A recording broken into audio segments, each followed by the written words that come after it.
up, y'all? Welcome back. I say welcome back to done this in a while, but welcome back to the warm-up show here on Garden City Media. He's Michael Wallace. I'm Lang Whitaker. We are courtside at FedEx Forum, getting you ready for tonight's Memphis Grizzlies game against the Atlanta Hawks. It's been a while since we've been here. Yeah. The Grizzlies have been gallivanting around the continent. Europe. You got to go on the trip, but they are back here. They've won 2 of their last 3 games. They split the 2 in Orlando against Orlando in Europe. Lost in Berlin, 1 in London. That game in London was pretty good.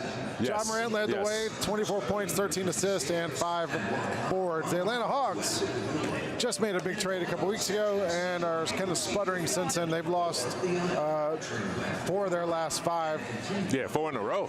Yeah, Jalen Johnson, though, is averaging 23, 10, and 8 and made his first All-Star team. He's been great. Yes, deservingly. For the Hawks so far this year. So as we get you ready for tonight's game, Michael and I are going to catch up on what's been going on with this Grizz team. And I would say out of the 8 quarters we saw the Grizzlies play in Orlando, 6 of them were pretty good. Yes, absolutely. I mean, they were up 21 in the first half of the Berlin game. They were up 30 in the first half against the Orlando Magic in London. And, you know, this team, when, you know, we know the talent is there. We know the fight is there. Yeah. And it's just the execution late in games. And when you have Ja Morant in one game and you didn't have him in the earlier one, you got a closer. Yeah. And they definitely needed a closer to keep their foot on the Orlando Magic's neck. Yeah. The Grizzlies were the better team over in Europe. They just were. They got a split, but Orlando shouldn't feel good about anything that they did over there, whereas the Grizzlies can come back with some encouragement. Even and having Ja in that second game, like you didn't need him to hit a game winner. No. But you needed him to keep you in that lead. Like the way that the Grizzlies saw that in the second half, that first game, the lead kind of petered out, and they didn't really have an answer for Orlando, and it just felt like it was sort of inevitable that was going to happen.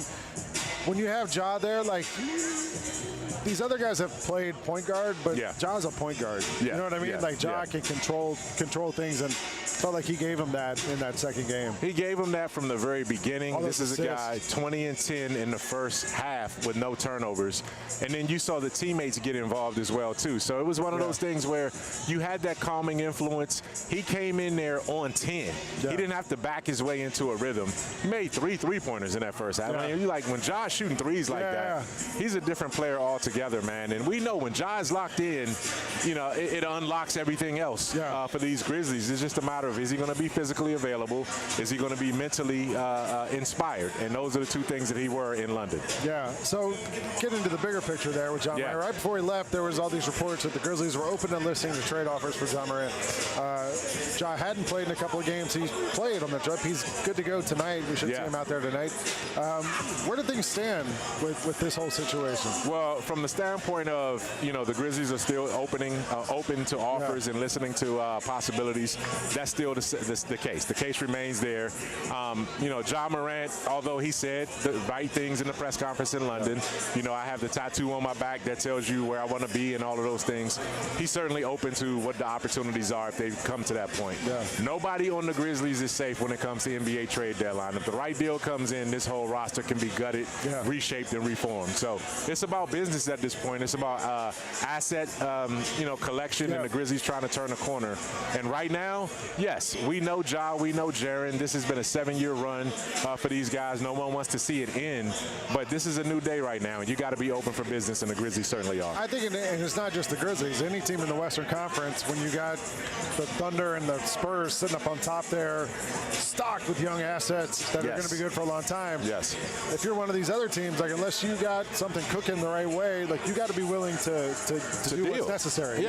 But if you're the Grizzlies, you know that your foundational pieces, Ja and Jaren, haven't been enough to get you to that next level. 7 years, 1 playoff series victory, a lot of injuries, right? And we haven't seen what the current roster, we haven't seen them yet all season play together. Or all last season, or the season before. So that becomes a referendum in and of itself. Can this team get healthy, and how many years are you going to ask that question before you say, maybe not, maybe it's time to look at, or at least least consider doing another path. And I'm not saying decisions have been made, but you got 16 days into the February 5th trade deadline, and the Grizzlies are going to be one of many teams, like I said, open for business. Yeah, and one of the guys who's played great for the Grizzlies, one of the younger players, has been Cedric Howard. I actually was doing some math last night, which is always dangerous. But over the last 16 games, Cedric Howard's averaging 15.3 points per game and 7.4 rebounds per game. Yeah. He's done it really consistently, too. I think we all knew he had some offensive abilities and skills and all that stuff. I don't know if I knew he could rebound and had the desire to rebound the way he's done and the defensive stuff. Yeah. Like, what have you seen from him? I saw it coming. What have you seen from him so far this year that has given you some, I don't know, good feelings about Cedric Howard going forward? Well, we got to figure out who's throwing basketballs at your head first. Who was that? Who else would it be? Vince or Gigi? Vince or Gigi, one of the two, man. So, it's one of those deals where, when you talk about what kind of assets and skills that he brings, he's a Swiss Army knife, right? His wingspan is tremendous. His athleticism is there. To Omas Isolo, the rebounding was one of the surprise things that he saw in training camp. After 2 days of training camp, he said, this is special for Cedric Howard to be that kind of an offensive rebounder and defensive rebounder. And that's pretty much when he said, you know what, it's only going to be a matter of time before he's in the starting lineup. And that's why you've seen him in the starting lineup the last month and a half. Yeah, well, now the Grizzlies are home for a little bit. They play 6 of their next 8 here at home. And this morning at shoot-around, Michael, you caught up with Cedric Howard and Jaren Jackson Jr. to talk about what it means to kind of gut up the road trip and be home for a little bit. I got no choice, right? I can say that. But at the same time, I think I've done as much as I can possibly to just make sure I'm prepared, just for tonight's game and the games going forward. I know we got a tough schedule upcoming. So it's just making sure you're really locking on your rest, recovery, especially with, the long time difference, trying to get back in the same consistent routine now that we're on Memphis time again. So, but no, I'm feeling good. Win all of them. Protect home court, build on what we've been building. I don't know, just focus and lock in per usual, man. Try to get as many wins as possible. I know it's going to be tough just with back-to-backs and no 2 days off until All-Star break, but that's the NBA, man. What do you think we'll see from this team the next couple of weeks? It's sort of a box of chocolates. You're not sure what we're going to see these next couple of weeks. You aren't, and it's all dependent upon the availability of Ja Morant and Jaren Jackson Jr. If you have those two guys, you have some winnable games. The Hawks are a team that I think athletically they look good on paper. I think they technically are a better team now than they were pre-trade with Trae Young. But they've struggled, right? So, they've scored a lot of points, but they've struggled. Then after that, you got the Pelicans. So you have a chance for a 3-game winning streak right now, and then you go into Denver, which is shorthanded with Denver coming here. That's another potential win. It's going to be tough to play on the other side of that because you got a back-to-back. The thing about this thing with the Grizzlies is that there are winnable games in here, but this schedule is brutal. They play 13 games over the next 22 days with 3 sets of back-to-backs. Just surviving that to get to the All-Star break is going to be a challenge in and of itself. And especially for a team that's had its own health issues already this season. That's a gauntlet to go through. Speaking of health issues, let's look at the injury report for tonight. We just got word as we're doing this that Santi Aldama is out tonight. He's had a calf contusion type thing. He was questionable and it went down to doubtful, now out for tonight. Brandon Clark's still out. Zach Edey's still out. Ty Jerome is still out, but Coach said, he's on the court practicing, and so I think he's closer to coming back. Scottie Pippen Jr. still out. For the Hawks, Kristaps Porzingis is out, which totally changes things for them because he's been a really good centerpiece for that team. And Zachary Riza-Shea is also out with a knee injury. Yeah, they both will be re-evaluated in a week. And if you get those two guys back, this team can make a run back up in the East where, but they have C.J. McCollum and Corey Kispert. Those are the guys that they traded for, and they'll be available out here tonight. Grizz killer C.J. McCollum. So we'll see if somebody can put the clamps on him. All right, we're going to take a break. When we come back, Jessica Benson's going to join us, as well as the Hall of Famer, Dominique Wilkins. We'll take a quick break. We'll be right back here on the Warm-Up Show.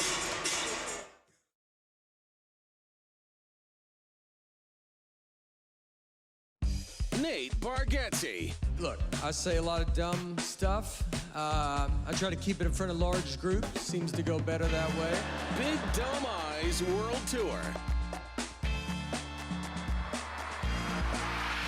When you say something dumb one-on-one, it's a lot for that person.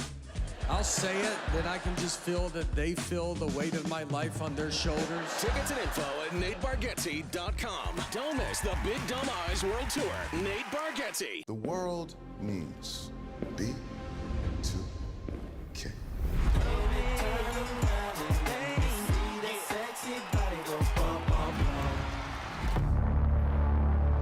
B2K's breakup was a huge shock to their fans.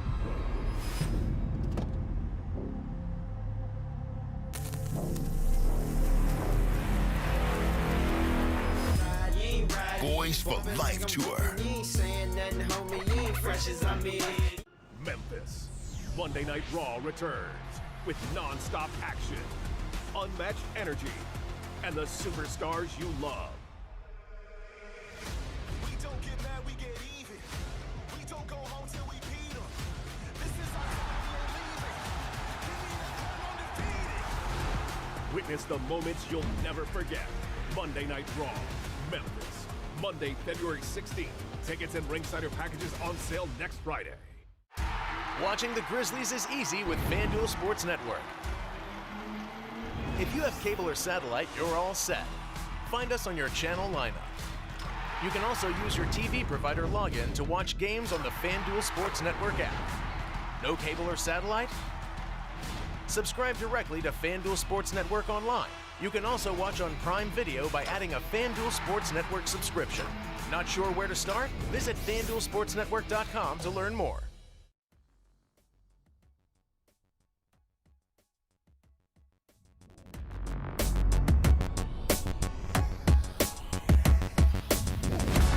What's up? Welcome back to the warm-up show here on Grind City Media. I'm Lang Whitaker. She's Jessica Benson. And as always, Jessica joins us now to give us her main character. Who's your main character for the night? Lang, I don't think there has ever been a main character more obvious in the history of our main character segment than tonight's main character. It is Ja Morant. Oh, 12 play. 12. Yeah. Ja Morant playing his first home game since the calendar year turned to 2026, and Ja coming off an electric performance in London where he became the first Memphis Grizzly player to ever have 20 and 10 in the first half of a game. I believe he's and right now us Ja right now, Morant too. has taken the floor for his warm-ups, and amidst all of the trade rumors and rumblings tonight, it's just a basketball game. There's so much still unknown in this situation, but what we do know is that we get to see Ja Morant play in a Memphis Grizzlies uniform at FedEx Forum tonight against the Hawks. I'm also excited this weekend, perhaps, maybe even into next week, to reprise my role as the weather correspondent on the Jessica Benson Show. I've already started thinking about it. I know there's like some we'll see what happens. You're right. But I'm ready to go live, whenever you guys need Thank me. you. I did Thanks it so last year much. from out in the snow. You remember? Yes. Yeah. So Are you I'm telling ready. me already preemptively that Friday morning you might just stay on the No, island? if you need me, I'll be there. Okay. I got a Jeep. I can get there. You can always get there. I don't know the way they're talking about it. But I don't think it's coming until Saturday. Friday night into Saturday. Yeah, so we have I'll get there tonight. Friday morning. We have Friday's game Maybe against the Monday if you Pelicans, need me. and maybe Monday we'll need a little weather hit on it. If you need a ride, I can come grab you. Oh, thank you so much. Yeah. I also live down the street, so I could walk. I don't know if we That would can be walk. nice. It's going to be all sliding around. Yeah. All right, we're going to take a quick break. And when we come back, the Hall of Famer Dominique Wilkins will join us on the warm-up show.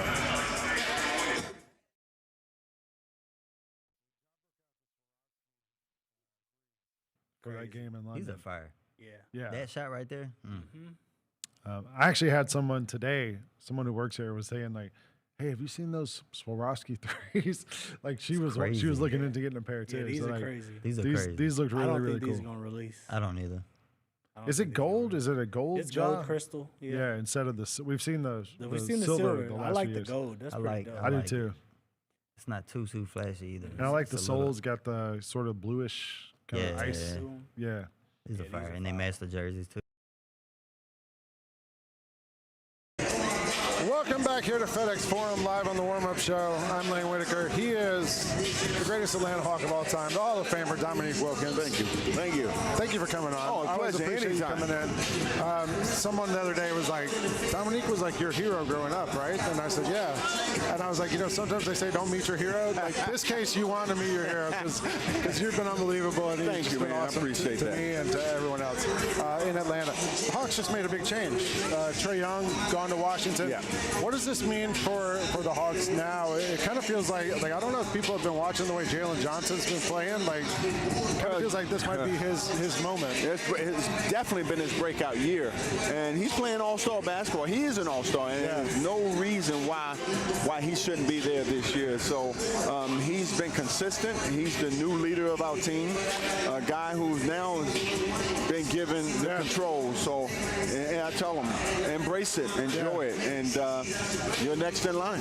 Yeah, I was wondering, like, because you got traded from the Hawks in '94, and at the time it was a lot of contention and stuff. Now you're back. You're on the sideline. Well, my situation was a lot different because even though we were leading the Eastern Conference, first seed, number one seed. Oh, I remember. It really wasn't about my play.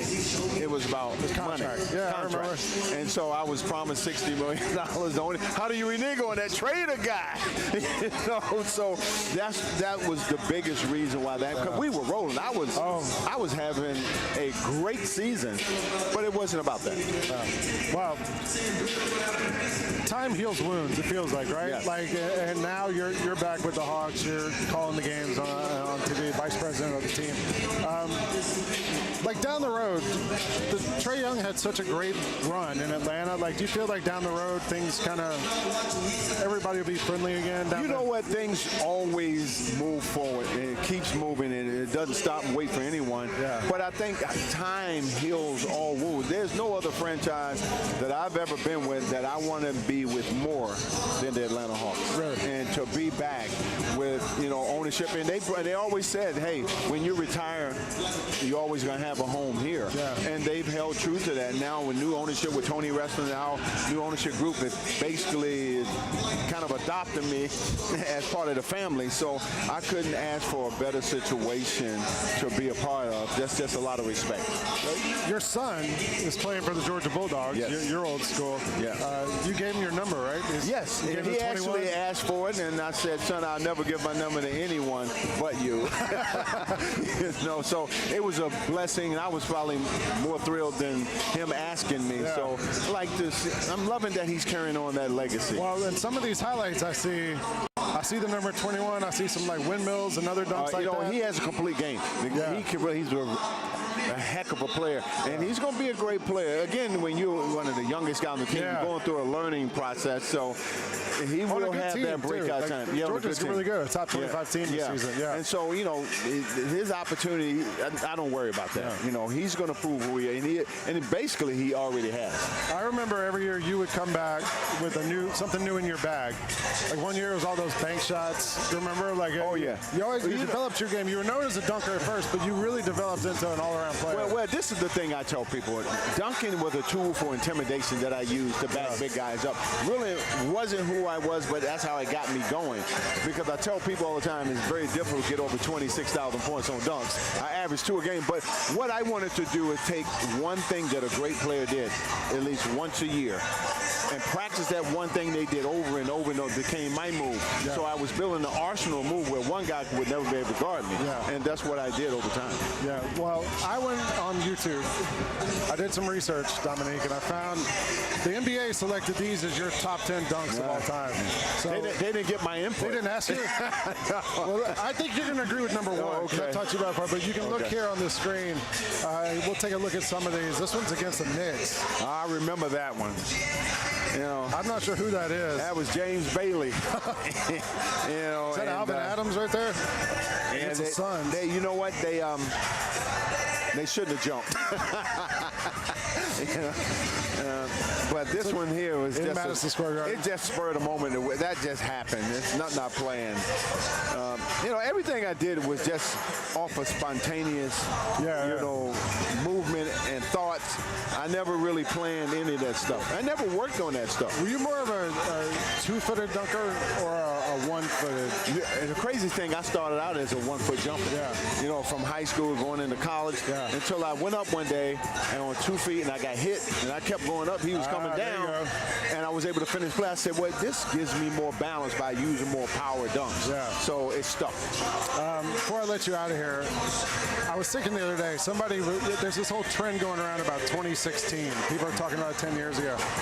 I spent a lot of 2016 with Sekou Smith, our old buddy, and I was thinking about when you and Sekou took that road trip to the Hall of Fame. Yeah. And I was thinking, like, man, what a trip that must have been for you guys. You were going in the Hall of Fame, and you guys drove from Atlanta to Springfield and back. That was about a 17, 18-hour trip, and I can't tell you how pleasant it was. He made the trip seem very short because of the content that he created and shot and the conversation.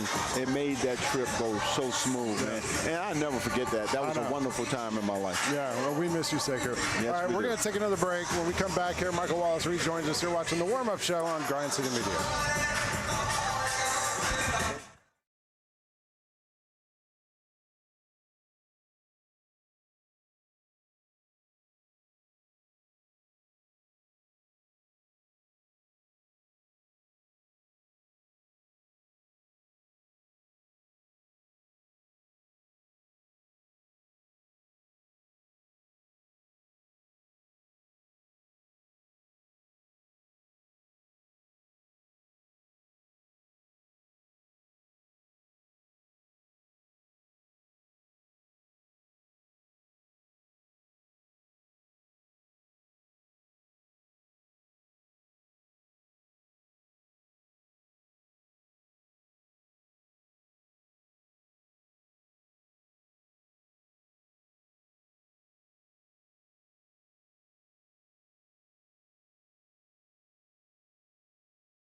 Welcome back to the warm-up show here on Grind City Media. You can tell us live because sometimes things don't work when we're live. That's all right. That's all right. Dominique said there were too many dunks on that video. It wouldn't show all of them. So that's why we only got through half of it. Okay. All right. But he's Michael Wallace. I'm Lang Whitaker. We are back live here courtside. That's John Morant behind us warming up, getting ready for this game tonight.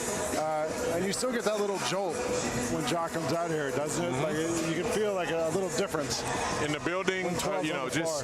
I mean, he's just an energetic guy, man. And when he's ready to play, there's nothing like it in the NBA. All right, so we're going to go through, like we always do at this time around the NBA, talk about some of the bigger stories that are happening. And I'm not sure if the graphics are going to pop up on screen, so I'm looking on my phone. Okay. Just in case. Kara says she's going to try it. NBA All-Star have been announced. Yes. At least the starters. Going through that list of guys, anyone you were surprised didn't make it? As a starter. Here we go. As a starter who I'm surprised didn't make it, I thought Anthony Edwards and Kevin Durant. Those are the two. And Durant, to me, his numbers deserve it. I mean, this guy is 37 years old. He's a legendary legacy player, but he's also shooting 50, 40, 90 splits this season. At 37 years old, averaging 25 plus points a game. That's all-star if all-star ever was an all-star. So he's one of the guys that I felt like was omitted, and Anthony Edwards. But hey, those guys will be out there playing for sure. Whose spot did they take on the West there? I mean, it's not done by position anymore, right? So I mean, whose spot do they take on the West? And you're looking at the West right there. Those are both West guys. I mean, Steph Curry, I would have taken KD over Steph. And SGA? No, SGA deserves to be there. SGA definitely deserves to be there. I don't know if Victor Wembanyama, because of his availability, deserved to be there. But this is where the reserves and the coaches make up for the fan vote in terms of where the fan vote may fall short. But Wembanyama, all of these guys that are starters deserve to be there. Do you think LeBron makes it as a result? Oh, absolutely. There's no way. The last time he didn't make it as a starter was when he was 19 years old. Yeah, so and he's gone 22 years. Yes, he's gone 22 straight years. Yeah. All right, well, we'll see. And rightfully so. He shouldn't have been a starter, but he'll definitely get voted on. Yeah, I think it's in LA. He's going to be there. All right, let's talk about the trade winds are blowing. You mentioned February 5th, the trade deadline's coming up. Which contending team would you like to see make a move? Of the contending teams, you know, I really want to see Toronto make a move. I think Toronto can be scary good. You know, they need a big. They need a center. They need a guy that's going to be able to get a double-double down there. And they have everything else. Like, they've still kind of been shaky at the point guard position. Grady Dick is a good backup, but they need Quigley to get healthy. But Toronto can be a scary team in the East if they make a trade and get a big. I wonder if Houston's going to go get a point guard somewhere. Because like that's kind of been their thing all season long, and they've said we're okay without it. But, and now Steven Adams is hurt for maybe a couple months. So that changes sort of their lineups and takes you out of that double dig thing you like. You might need somebody to help create a little bit. To me, Houston's the one who I kind of have. They've been needing that point guard all year. They have a ton of like wing guys that they can go move for somebody. And they thought Reed Shepherd might have been able to hold it down, but it's just tough to ask him to do that. Last thing we're going to talk about. They should have got McCollum though. Even though McCollum isn't a pure point guard, he's good enough to handle and get him in position. He might still be going somewhere. Last thing we're going to talk about, the Indiana Hoosiers won the College Football National Championship the other night, knocking off the Miami Hurricanes. Great game. Turned out to be a lot closer than I think anyone thought it was going to be. What would this, like, it was such a shocking result. Nobody thought the Indiana was going to win the College National Championship. What would the NBA equivalent of this be? Like, what would it have to be this surprising? Would, like, the Clippers winning a title? Because like the Clippers, well, the Kings, they've been bad for a long time. They haven't been good long enough, right? We saw Toronto win one a couple of years ago with Mark. It was sort of like that though. When they put it together with some older vets and got there. They used the transfer portal, got some older vets and got there. So I would say that would probably be the most equivalent to me was what Toronto did a couple years ago when they got Marc Gasol and Kawhi Leonard and then went on and won the championship. I don't know. What do you think? I think maybe the Kings. I mean, the last time Indiana football was good was in the 1940s. That's true. It's been 70 years. It's been a long time. That's true. And then Signetti comes in and in 2 years turns it around quickly. Really fast. So if somebody could do that, like in Sacramento or like who else is, I don't know. Like Detroit. Charlotte? We've seen Detroit. The Hornets, maybe? Yeah, that's never done it. Like somewhere like that. Yeah. So I don't know. Yeah. All right, give me one matchup, Mike, you got your eye on tonight. Man, I want to see who they're going to stick on Ja Morant because Dyson Daniels is just fantastic as a defender. Are they going to use him? Nickeil Alexander-Walker? I mean, they have options. That's what I love about this Hawks team is they're interchangeable for sure. And flip that around. Who are we going to put on C.J. McCollum? Because C.J. McCollum has been a Grizz killer throughout his career. He averages more points per game against the Grizzlies than any other team he's played against. Who are they going to defend Jaren Jackson with, though? That's a good point. That's another one there. I think they're going to spread it out and try to get up a lot of threes. The good thing is Dyson Daniels can't shoot threes. He can't shoot threes, right. So we'll see how it all plays out. All right. Getting you ready for the game tonight. If you're going to listen on the radio, flip over to ESPN 92.9. If you're going to watch on TV on FanDuel, we're going to start right at 6:30, a couple minutes. And then post-game, make sure you stay tuned right here on Grind City Media for John Roser, Jessica Benson, and Bennett Doyle on the double post. You can get in the chat, yell at them, all that stuff. I'll call in and give Roser a hard time, too. So for Mike, I'm Lang. We'll be back here in 2 nights when the Grizzlies play here on Friday night. Against the Pelicans. Pelicans Friday night. Then on Sunday, if we don't get snowed in. It's mentoring night. Shout out mentoring. Shout out all our mentors who are here tonight. So you've been watching the warm-up show. We'll catch you right back here on Friday night.